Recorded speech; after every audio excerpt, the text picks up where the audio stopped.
3। तो सबसे पहले हम बात करेंगे टॉपिक डिस्कशन के बारे में, यानी कि चैप्टर नंबर 3 में हमें क्या पढ़ना है, ये सारी चीजों के बारे में हम डिस्कशन करेंगे। तो इसमें पढ़ना है हमें फार्मास्यूटिकल एड, जिसमें ऑर्गेनोलेप्टिक कैरेक्टर्स यानी colouring agent, flavouring agent and sweetening agent के बारे में पढ़ना होगा, और इसके अलावा प्रिजर्वेटिव के बारे में पढ़ना है, जिसका डेफिनेशन, टाइप्स और एग्जाम्पल और उसका यूजेज पढ़ना है। तो ये तो हो गया टॉपिक डिस्कशन के बारे में, यानी कि इतने टॉपिक्स हम आज की इस वीडियो में कवर करेंगे। तो चलिए हम अपनी वीडियो को स्टार्ट करते हैं। सबसे पहले हम जानते हैं organoleptic character. Hello. I can remember a book of 200 pages in just 7 days along with the page number. Hi, my name is Bhuvan. Organoleptic character mainly based on the sensory organ. Organoleptic character involves the color, order, taste, flavor, etc. यानी कि organoleptic character क्या होता है? Organoleptic character ऐसे characters होते हैं जो हम अपनी सेंसरी ऑर्गन द्वारा उसको फील कर सकते हैं, यानी आई के द्वारा, नाकों के द्वारा, उसके बाद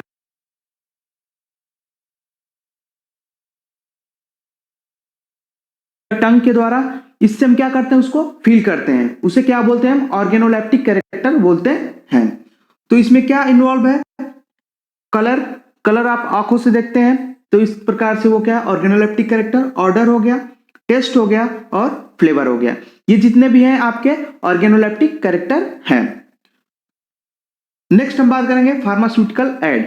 फार्मास्यूटिकल एड क्या होता है? The substances which are essentially used in manufacturing or compounding of various pharmaceutical dosage form is called as pharmaceutical aid. Pharmaceutical aid ऐसे सब्सटेंस होते हैं जो कि मैन्युफैक्चरिंग के दौरान अपना एसेंशियल रोल प्ले करते हैं। यानी कि मान लीजिए किसी ड्रग का आप प्रिपरेशन कर रहे हैं, तो उसमें फार्मास्यूटिकल एड का बहुत बड़ा रोल होता है हमारे डोजेज फॉर्म को बनाने के लिए। कैसे इसका रोल होता है, इसको हम आगे आप लोगों को बताएंगे। It helps in masking the unpleasant odor, taste and flavor of any dosage form and made to more elegant during the dosage administration. यानी कि ये क्या करता है? फार्मास्यूटिकल एड क्या करता है? किसी भी ड्रग का अनप्लीजेंट ऑर्डर, अनप्लीजेंट टेस्ट और अनप्लीजेंट फ्लेवर, ठीक है, उसको क्या कर देता है? मास्किंग कर देता है, यानी उसको क्या कर देता है? हटा देता है।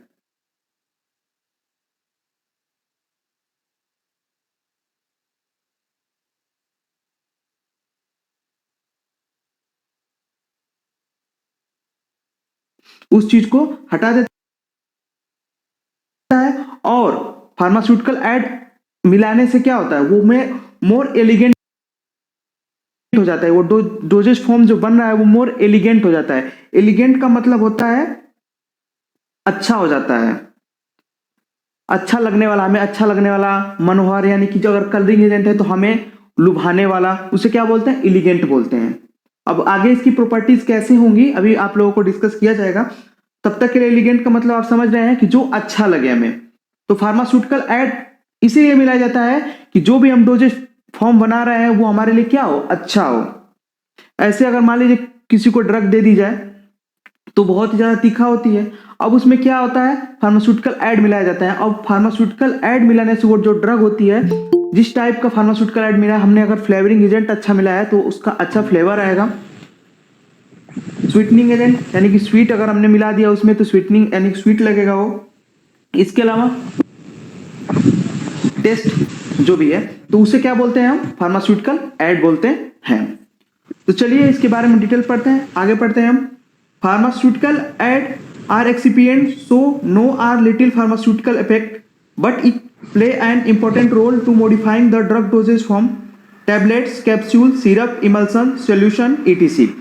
फार्मास्यूटिकल एड उसको बोल सकते हैं या एक्सिपिएंट बोलते हैं। इनका रोल क्या होता है? एक्सिपिएंट आप लोगों ने पढ़ा होगा कि जो भी हमारी ड्रग होती है वो यानी कि एपीआई और एक्सिपिएंट से मिलकर बनी होती है। एपीआई क्या होता है? Active pharmaceutical ingredient. Active pharmaceutical ingredient जो हमें क्या देता है? फार्माकोलॉजिकल इफेक्ट देता है, एक्टिव फार्मास्यूटिकल इंग्रेडिएंट। और एक्सिपिएंट क्या होता है? वो क्या होता है? हेल्प प्रोवाइड कराते हैं, समझ लीजिए एक तरह से हेल्प प्रोवाइड कराते हैं, हालांकि उनका कोई फार्माकोलॉजिकल इफेक्ट नहीं होता है, लेकिन उसको मिलाया जाता है हमारी सुविधा के लिए।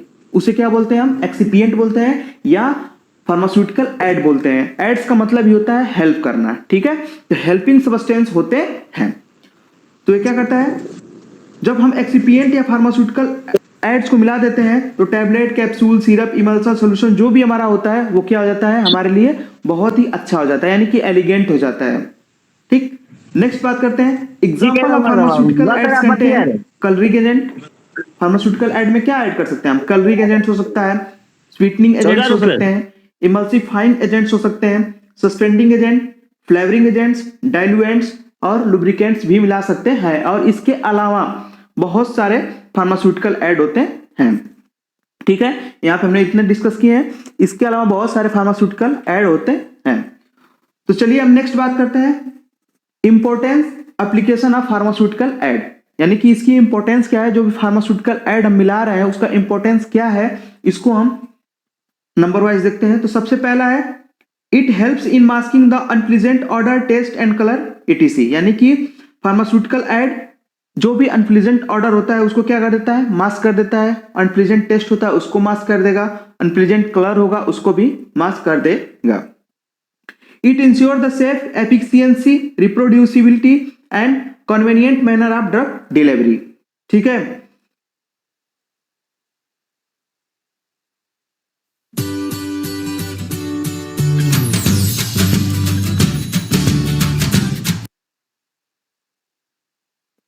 ये इंश्योर करता है, जो भी हमारा फार्मास्यूटिकल ऐड होता है वो किसी भी ड्रग की सेफ्टी को इंश्योर करता है।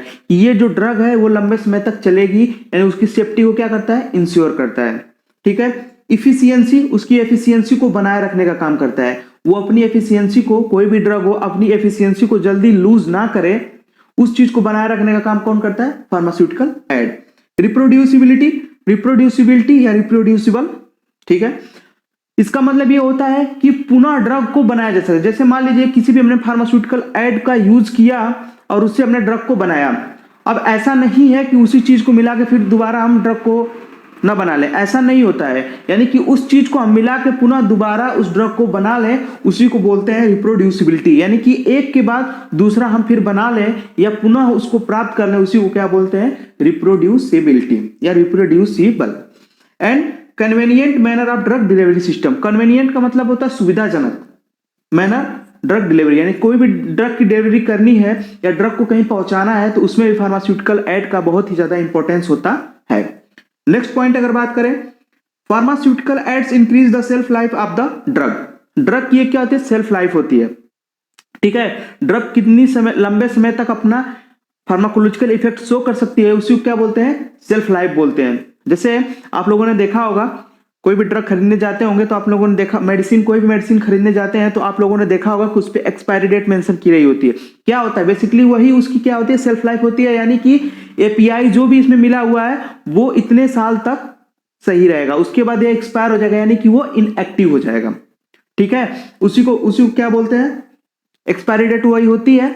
तो वो क्या करता है, अगर फार्मास्यूटिकल एड्स को मिला देते हैं तो वो चीजें जो होती है वो क्या होती है, इंक्रीज हो जाती है थोड़ी, ठीक है, इंक्रीज हो जाती है।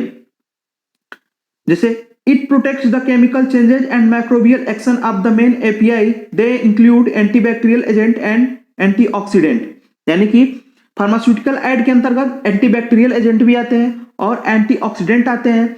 तो अब ये क्या किया जाता है, इसको हम एपीआई के साथ मिला देते हैं। एपीआई का मतलब अभी बताया हमने, एक्टिव फार्मास्यूटिकल इंग्रेडिएंट, जो कि फार्माकोलॉजिकल इफेक्ट देता है, उसके साथ मिला दिया जाता है। अगर आप उसको उसके साथ मिला देंगे एपीआई के साथ, तो उसका जो माइक्रोबियल एक्शन होना होगा वो नहीं हो पाएगा, कोई भी माइक्रोब उसको खराब करने वाला होगा वो नहीं खराब कर पाएगा,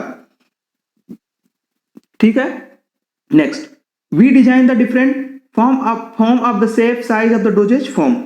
फार्मास्यूटिकल एड मिलाने से ही हम डिफरेंट टाइप की टैबलेट्स, कैप्सूल, सिरप, लोजेंस जो भी बनाना होता है, जो भी डोजेज फॉर्म बनाना होता है वो फार्मास्यूटिकल एड्स की सहायता से ही हम बना पाते हैं।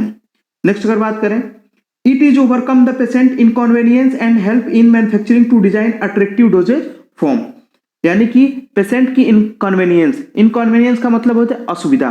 पेशेंट की असुविधा क्या है, यानी कि कलर से भी बहुत लोग क्या होते हैं, पहचानते हैं अपनी अपनी दवाओं को। जैसे मान लीजिए कोई मतलब एजेड पर्सन है तो वो अपनी दवा को कैसे पहचानता है, मेनली वो कलर के द्वारा पहचानता है। अब एजेड है, पढ़ तो नहीं पाएगा, मुश्किल होगी पढ़ने में, इसलिए वो क्या करते हैं, कलर से वो लोग पहचानते हैं। तो ऐसे इनकन्वीनियंस को दूर किया जाता है। टेस्ट ऑर्डर, ठीक है, किसी पेशेंट को मान लीजिए जो बीटा टेस्ट है, वो तो बीटा टेस्ट तो सभी को नहीं पसंद होता है, और इसीलिए क्या होता है, उसके टेस्ट को बढ़ाने के लिए यानी कि पेशेंट की असुविधाओं को दूर करने के लिए भी फार्मास्यूटिकल एड का यूज किया जाता है। मैन्युफैक्चरिंग और जो भी डोजेज फॉर्म होता है उसको डिजाइन किया जाता है, अट्रैक्टिव बनाया जाता है। मान लीजिए अट्रैक्टिव बनाया जाता है, कोई पेशेंट आए उसकी तरफ क्या हो, अट्रैक्ट हो। ठीक है, चलिए आगे बढ़ते हैं हम। तो सबसे पहले हम पढ़ेंगे ideal characteristic of pharmaceutical aid. Ideal characteristic of pharmaceutical, किसी भी फार्मास्यूटिकल एड की कैरेक्टरिस्टिक प्रॉपर्टीज क्या होनी चाहिए वो देखते हैं। It does not change chemical nature of the drug. अगर कोई भी हम फार्मास्यूटिकल एड मिला रहे हैं तो वो जो हमारा ड्रग है उसके केमिकल नेचर को कुछ भी ना चेंज करे। अगर मान लीजिए हम सर दर्द की दवा खा रहे हैं या बॉडी यानी कोई भी पेन किलर ले रहे हैं तो पेन किलर का ही काम करे, ठीक है, वो लग्जेक्टिव की तरह काम नहीं करे। ठीक है, समझ रहे हैं ना। तो वो पेन किलर, कोई अगर ड्रग ले रहे हैं तो पेन किलर की तरह ही काम करे। कोई भी अगर एक्स्ट्रा फार्मास्यूटिकल एड मिला रहे हैं तो वो उसकी तरह काम ना करे। ये होता है उसकी ideal characteristic property. Next, it does not cause any toxic effect. कोई भी pharmaceutical aid toxic effect cause ना करे, ठीक है, टॉक्सिसिटी हमारी बॉडी में ना कॉज करे। Masking the unpleasant colour, odour and taste. ये तो सभी लोग जानते हैं, यानी कि अनप्लीजेंट ऑर्डर, टेस्ट और कलर को मास्क करें। During administration it does not cause any allergic reaction. जब भी हम ड्रग को एडमिनिस्टर करें तो कोई भी एलर्जिक रिएक्शन कॉज ना हुए, वो ऐसे इस प्रकार का हमारा फार्मास्यूटिकल एड होना चाहिए। Next, overcomes the patient inconvenience, यानी कि जो भी पेशेंट के लिए असुविधा है उसको क्या करे, वो कम करे। फार्मास्यूटिकल एड इसलिए मिलाया जाता है जनरली कि पेशेंट की असुविधाओं को दूर किया जा सके। Next, it prevent the microbial activity और contamination in the pharmaceutical product, यानी कि किसी भी फार्मास्यूटिकल प्रोडक्ट में कंटेमिनेशन यानी कि बैक्टीरियल ग्रोथ को बचाने के लिए या किसी भी कंटेमिनेशन को रोकने के लिए भी फार्मास्यूटिकल एड का प्रयोग किया जाता है। Next, it improve the self life of the product, यानी प्रोडक्ट की जो सेल्फ लाइफ होती है उसको बढ़ाने के लिए भी फार्मास्यूटिकल एड का उपयोग किया जाता है। It works on low concentration, और कोई भी फार्मास्यूटिकल एड हो वो लो कंसंट्रेशन में ही अपना जो भी इफेक्ट दिखाना है वो दिखा दे। इस टाइप का हमारा फार्मास्यूटिकल एड होना चाहिए। Next, cheap and easily available, सस्ता हो और इजिली अवेलेबल हो जाए, इस टाइप का फार्मास्यूटिकल एड होना चाहिए। तो ये कुछ पॉइंट्स हैं जिसकी आइडियल कैरेक्टरिस्टिक होनी चाहिए फार्मास्यूटिकल एड में। आगे हम कुछ आप लोगों को जब क्वेश्चंस आपके सामने ऐसे क्वेश्चंस आएंगे तो कैसे आप इसको लिखेंगे इसके बारे में मैं बताऊंगा, लास्ट में वीडियो में बताऊंगा कि इसको उस क्वेश्चन को कैसे आप सॉल्व करेंगे। अगर ज्यादा नंबर्स का आ गया तो, यानी ज्यादा मार्क्स के क्वेश्चन आ गए तो आप उसको कैसे सॉल्व करेंगे इसके बारे में अभी मैं लास्ट में आप लोगों को बता दूंगा। तो चलिए सबसे पहले हम टॉपिक स्टार्ट करते हैं। सबसे पहला हमारा है कलरिंग एजेंट। कलरिंग एजेंट क्या होते हैं इसके बारे में हम जानते हैं।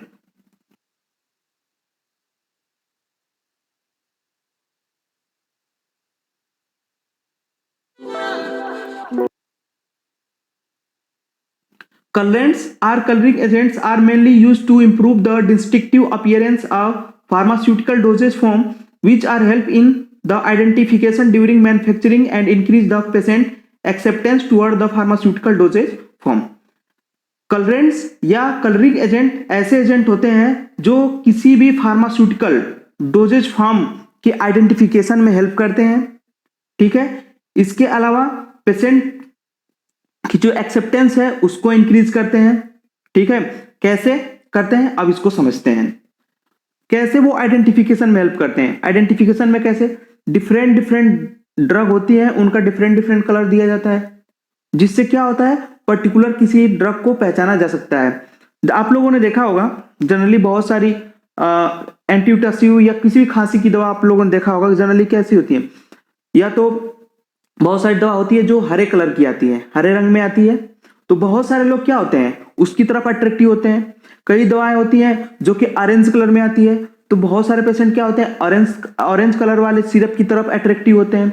बहुत सारे ब्लू कलर का भी सिरप आते हैं तो उसकी तरफ अट्रैक्ट होते हैं। ये क्या होता है, मेनली कलरिंग एजेंट को इसलिए मिलाया जाता है कि उससे हम पहचान सकें कि वो किस टाइप की ड्रग है। अभी ज्यादातर लोगों से अगर पूछा जाए कि खांसी का सिरप, तो सबके माइंड में चलेगा ग्रीन ग्रीन कलर का होता है, वही खांसी का सिरप होता है। जनरली ग्रीन ऑरेंज कलर के जो सिरप आते हैं वो खांसी के सिरप होते हैं। आप उसको डायरेक्टली बता सकते हैं, इस टाइप के आइडेंटिफिकेशन हो जाएगा, ठीक है।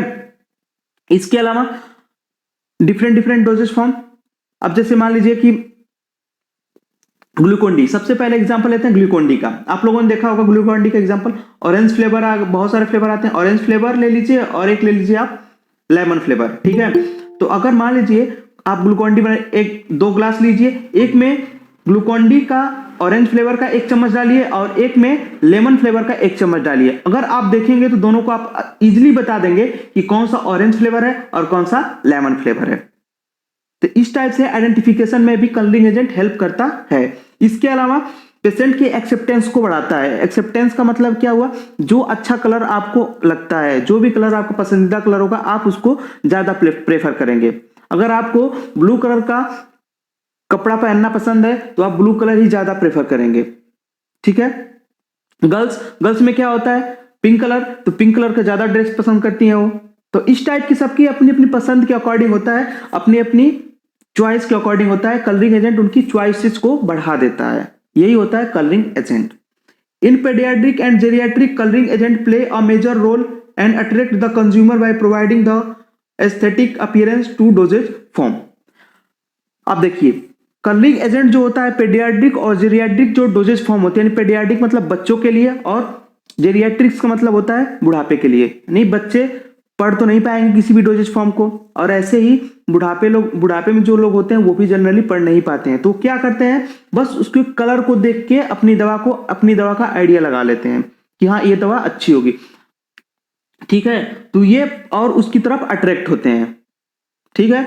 अब जैसे मान लीजिए आप लोगों ने देखा होगा जनरली फ्रूटी यानी कि माजा का जो आता है बॉटल आता है, उसमें क्या वो पीले कलर का होता है। फ्रूटी या माजा जो भी है उसमें क्या आता है, पीले कलर का वो होता है।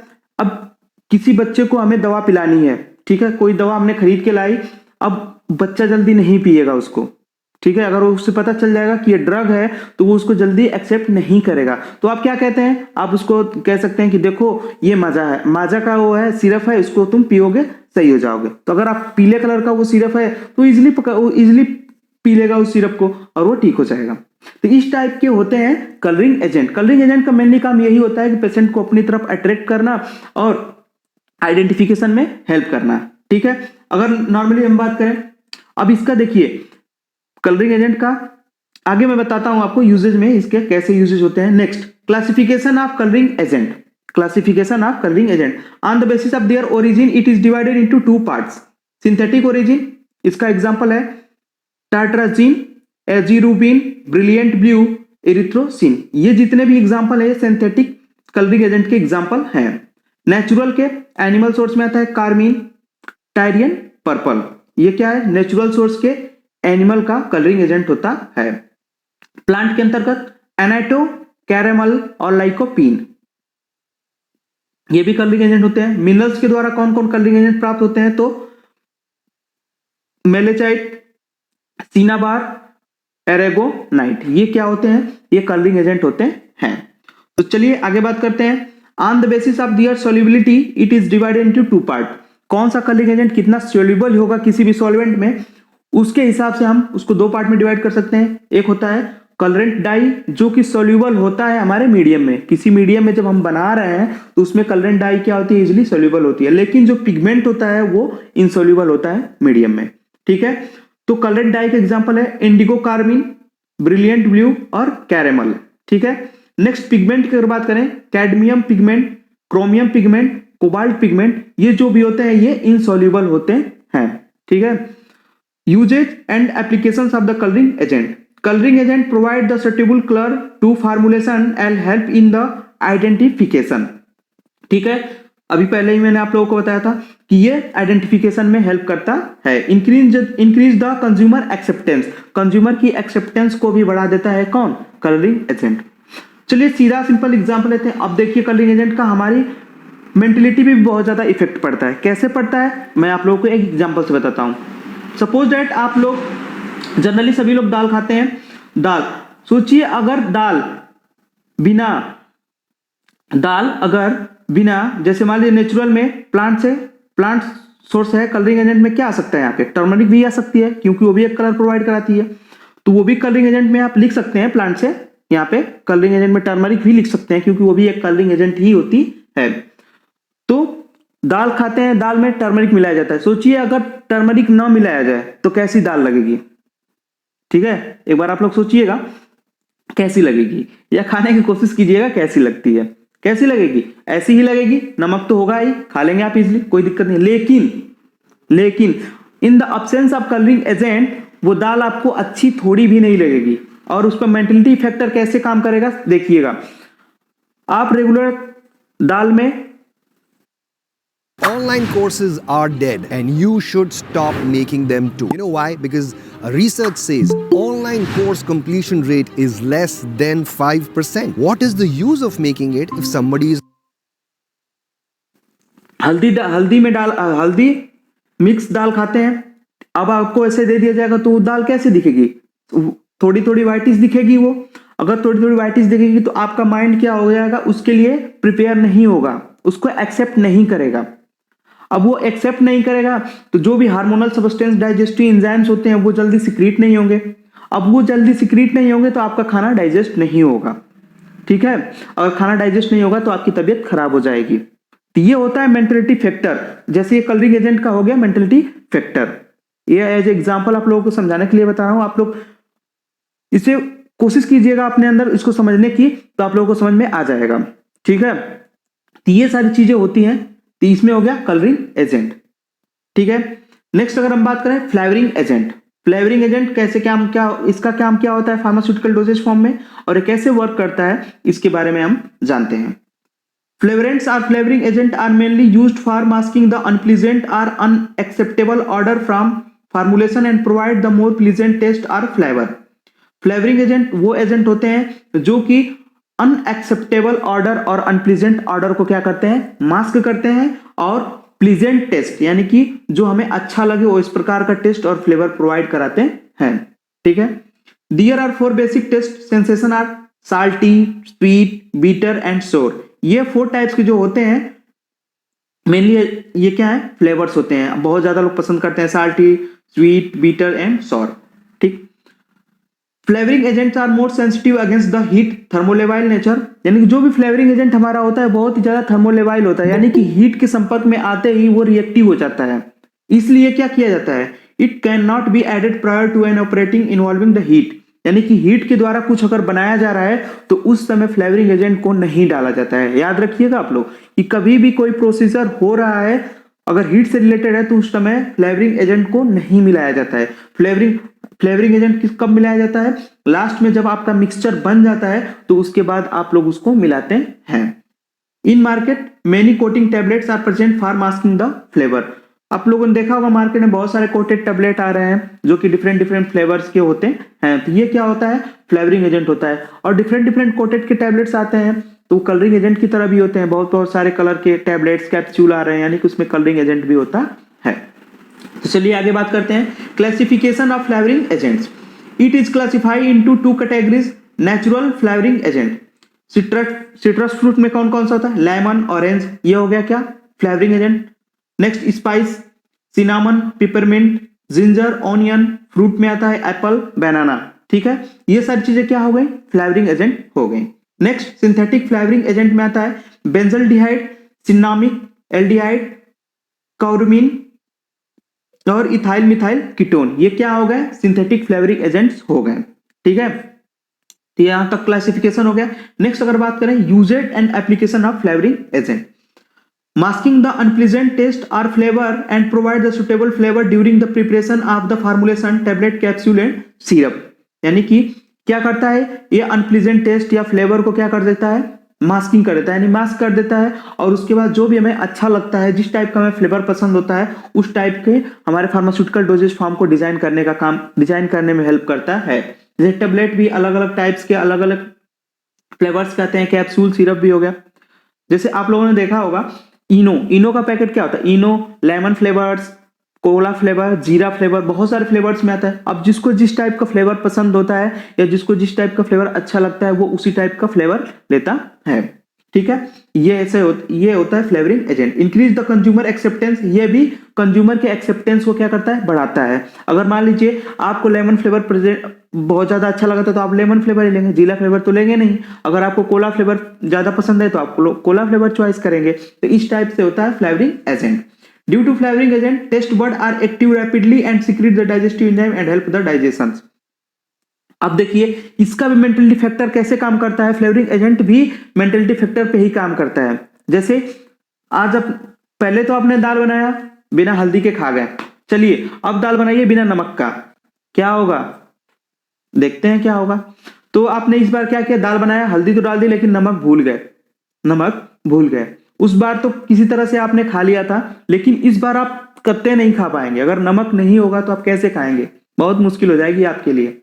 ठीक है, अगर नमक नहीं आएगा टेस्ट बड आपके एक्टिव ही नहीं होंगे। अगर टेस्ट बड एक्टिव नहीं हुए तो जो भी हार्मोनल या डाइजेस्टिव एंजाइम सीक्रेट होना है वो प्रॉपर सीक्रेट ही नहीं होगा, और सीक्रेट होगा नहीं तो आपका फूड डाइजेस्ट नहीं होगा, और डाइजेस्ट नहीं होगा तो आपका ऑलरेडी तबीयत खराब हो जाएगी। तो इस टाइप से मेंटलिटी फैक्टर भी वर्क करता है फ्लेवरिंग एजेंट का।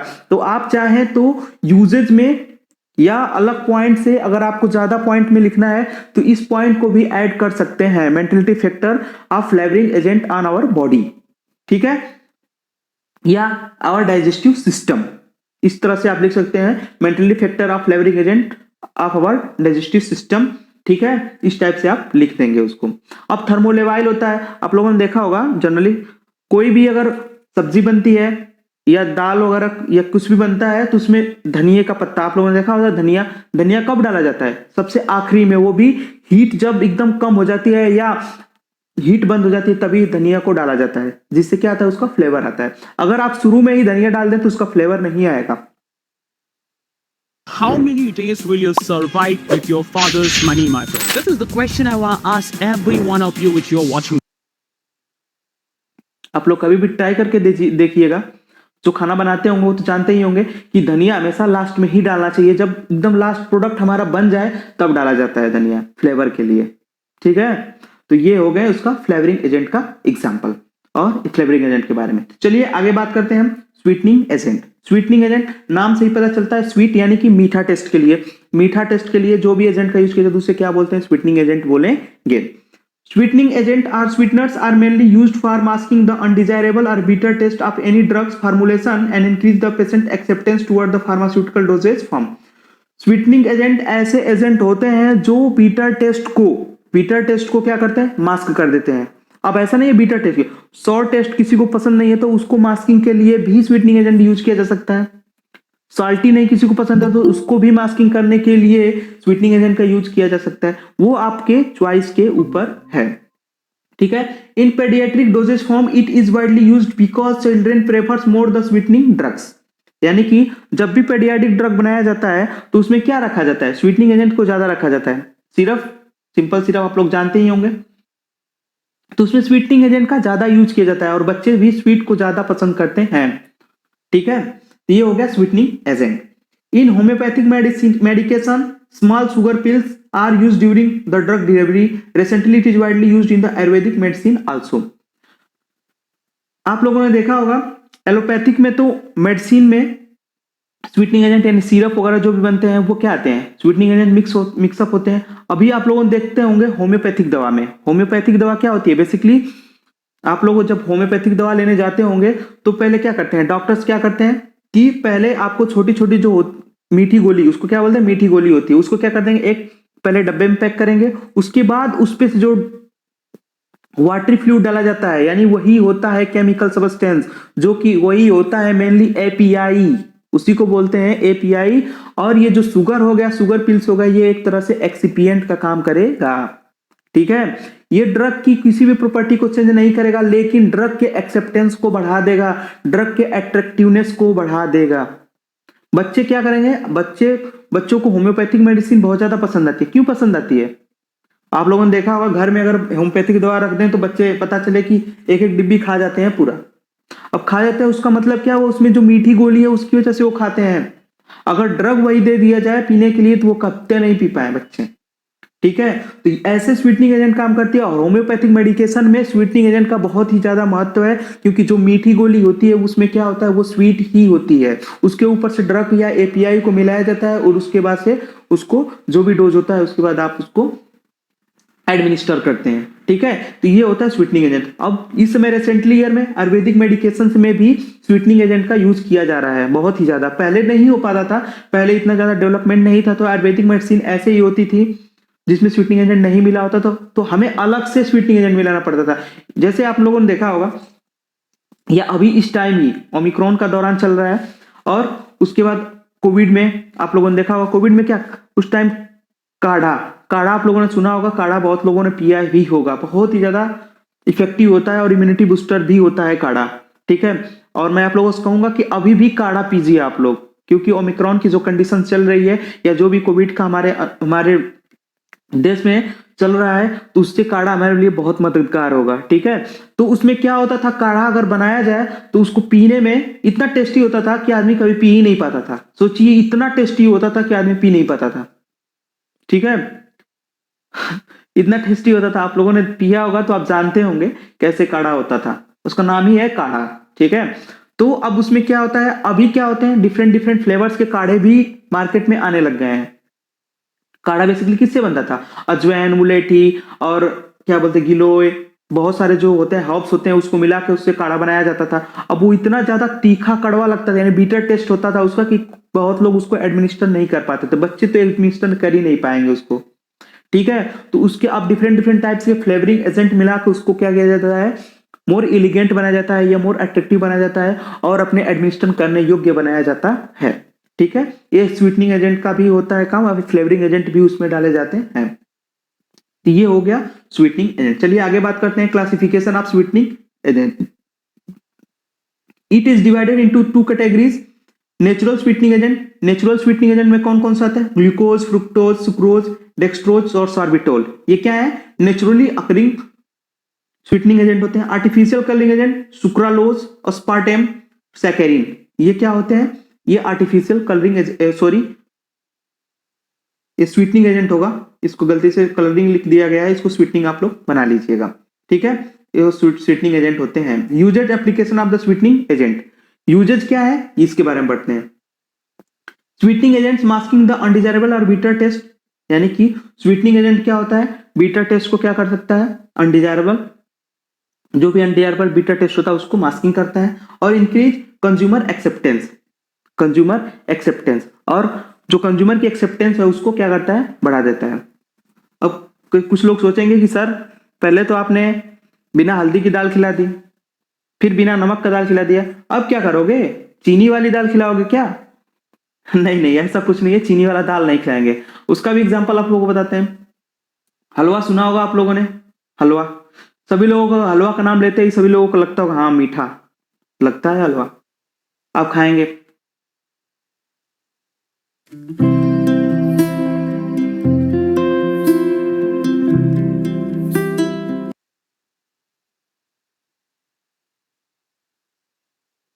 अब मीठा हलवा जब तक नहीं होगा तब तक हलवा कैसे होगा?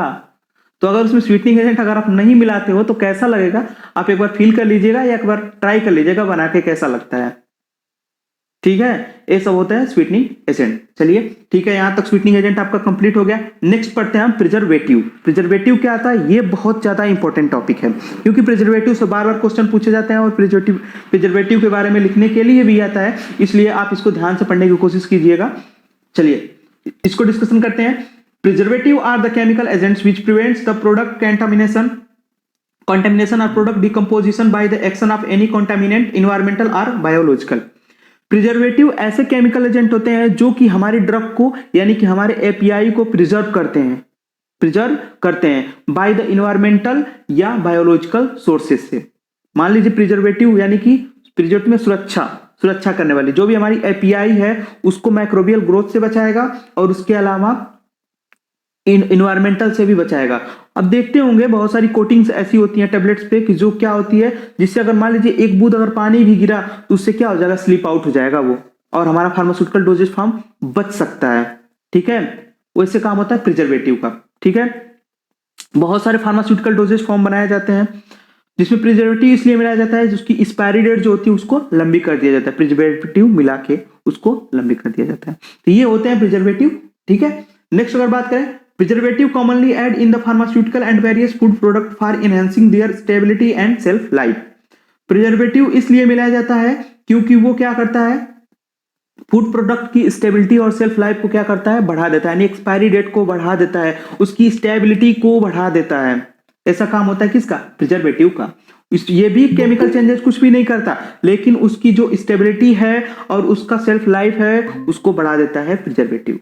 Next, phenolic compounds like sodium benzoate are highly used as preservative during the manufacturing. जो फेनोलिक कंपाउंड्स होते हैं वो सारे क्या होते हैं, उसमें है सोडियम बेंजोएट बहुत ही ज्यादा प्रिजर्वेटिव के रूप में यूज किया जाता है। तो चलिए नेक्स्ट आगे बढ़ते हैं। Classification of preservative on the basis of mechanism of action, इसको 3 पार्ट में डिवाइड किया गया है। सबसे पहला आता है antimicrobial agent. Preservative as a antimicrobial agent, that agent which prevent the contamination gram positive and gram negative and degradation by microbes is called the antimicrobial agent। Antimicrobial preservative वो agents होते हैं जो कि हमारे drug को prevent करते हैं microbial growth से, या ग्राम पॉजिटिव बैक्टीरिया हो या ग्राम नेगेटिव बैक्टीरिया हो, इन सभी चीजों से क्या करता है, प्रिवेंट करता है। These agent are active in low concentration, और ये बहुत ही लो कंसंट्रेशन में भी एक्टिव होते हैं। इसका एग्जाम्पल आप लोग देखिए तो phenolic compounds, parabens, propylene glycol, BHT और BHA। BHT का मतलब होता है ब्यूटाइल हाइड्रोक्सी टॉलिन, ठीक है। ब्यूटाइल यानी कि ब्यूटाइलेटेड हाइड्रोक्सी टॉलविन, इसको पूरा पढ़ेंगे, ब्यूटाइलिन बोलते हैं या ब्यूटाइलेटेड बोल देंगे आप, ब्यूटाइलेटेड हाइड्रोक्सी टॉलविन बोल देंगे, और इसको बोल देंगे ब्यूटाइलेटेड हाइड्रोक्सी एनिसोल। इसका फुल फॉर्म होगा, इसको थोड़ा याद रखिएगा आप लोग, ठीक है। On the basis of their activity it is further divided into 2 parts. Microbiostatic मतलब, अब देखिए एंटी माइक्रोबियल एजेंट में 2 पार्ट, माइक्रोबायोस्टेटिक और माइक्रोबायोसाइडल। आप लोग समझिएगा, माइक्रो मतलब माइक्रोब्स और बायोस्टेटिक मतलब उनकी ग्रोथ को रोकना। तो ये इस टाइप के एजेंट होते हैं जो कि माइक्रोबियल ग्रोथ के मल्टीप्लीकेशन को क्या करते हैं, रोक देते हैं, ठीक है। मान लीजिए आपके अंदर कोई इंफेक्शन हो गया तो उसमें क्या होता है, अगर माइक्रोबायोस्टिक होगा तो वो क्या करेगा, उसकी ग्रोथ को रोक देगा। अब उसकी ग्रोथ को रोक देगा तो यानी कि इन्फेक्शन उससे ज्यादा नहीं बढ़ेगा, उसे क्या बोलेंगे, माइक्रोबायोस्टेटिक्स बोलेंगे। माइक्रोबायोसाइडल का मतलब होता है कि उसे किल कर दे, जो भी बैक्टीरिया है उसको क्या करे, किल कर दे। अगर वो किल कर देगी तो भी आपका इम्यूनिटी पावर बढ़ जाएगी या आप उससे एंटीमाइक्रोबियल एजेंट की तरह काम करेगा। इस टाइप के प्रिजर्वेटिव होते हैं। नेक्स्ट अगर बात करें antioxidant agents, those agents which prevents the product's oxidation or degradation in the presence of molecular oxygen. Generally API is the more reactive towards the oxygen, so antioxidant are mixed with product and overcome the product reactivity। तो antioxidant का मतलब ये होता है किसी भी product के oxidation से बचाता है। एंटीऑक्सीडेंट ऐसे एजेंट होते हैं जो कि हमारे प्रोडक्ट के ऑक्सीडेशन यानी कि डिग्रेडेशन होने से बचाते हैं, ठीक है। जो हमारा एपीआई होता है, जो हमारा एक्टिव फार्मास्यूटिकल एजेंट होता है, वो बहुत ज्यादा ही रिएक्टिव होता है, ठीक है। अब उसकी रिएक्टिविटी को एंटीऑक्सीडेंट क्या कर देता है, कम कर देता है, यानी कि खुद रिएक्ट कर लेगा और हमारा एपीआई क्या होगा, फ्रेश बच जाएगा। तो इस तरह से एंटीऑक्सीडेंट काम करते हैं। और इसका एग्जाम्पल क्या है, ascorbic acid, citric acid, tocopherols, VHA BST, यानी कि butylated hydroxy anisole, butylated hydroxy toluene. ये एग्जांपल आप लोग याद रखिए। Chelating agent, those agent which forms the cyclic compounds or complexes with the pharmaceutical ingredients and prevents the degradation of the pharmaceutical preparation। ये इस type के chelating agent ऐसे type के एजेंट होते हैं जो कि क्या करेंगे, कॉम्प्लेक्सेस फॉर्मेशन कर लेते हैं। जैसे कि मान लीजिए हमारा जो हमारा इंग्रेडिएंट है उसको साथ चिलेटिंग कर लेंगे,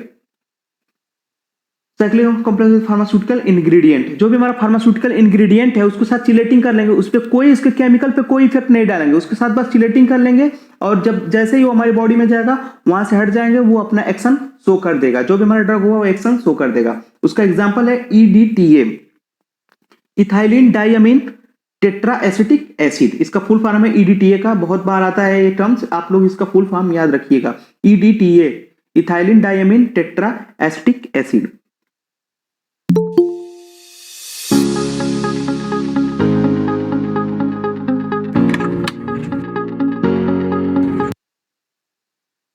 पॉलीफॉस्फेट, ठीक है, ये होता है सिलेटिंग एजेंट का एग्जाम्पल। नेक्स्ट अगर हम बात करें, on the basis of source it is divided into two parts, natural preservative.